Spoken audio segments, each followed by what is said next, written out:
മൂന്നാറിന്റെ മലനിരകൾക്ക് വീണ്ടും നീല നിറത്തിന്റെ വസന്തം. മൂന്നാർ ഇക്കാനഗറിലെ മലഞ്ചെരിവുകളിൽ നീലക്കുറിഞ്ഞി പൂത്തു തുടങ്ങി. മഴക്കെടുതിയിൽ നിന്നും ആശ്വാസമായി വിനോദസഞ്ചാര കേന്ദ്രങ്ങൾ തുറന്നതോടെ മൂന്നാറിലെ നീലവസന്തം സഞ്ചാരികളെ മാടി വിളിക്കുകയാണ്.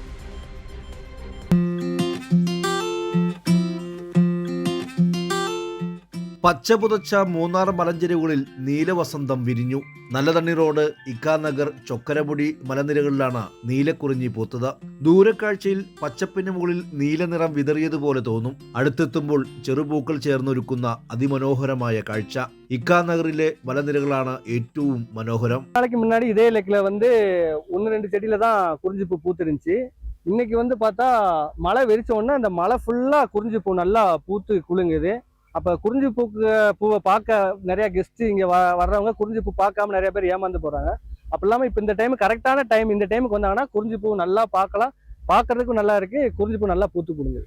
മഞ്ഞും മലയും തേയിലത്തോട്ടങ്ങളുമാണ് മൂന്നാറിലെത്തുന്ന സഞ്ചാരികളെ ആകർഷിക്കുന്നത്. ഇത്തവണ നീലക്കുറിഞ്ഞിയുടെ പൂക്കാലവും സഞ്ചാരികളുടെ മനം കവരും. കൈരളി ന്യൂസ്, ഇടുക്കി.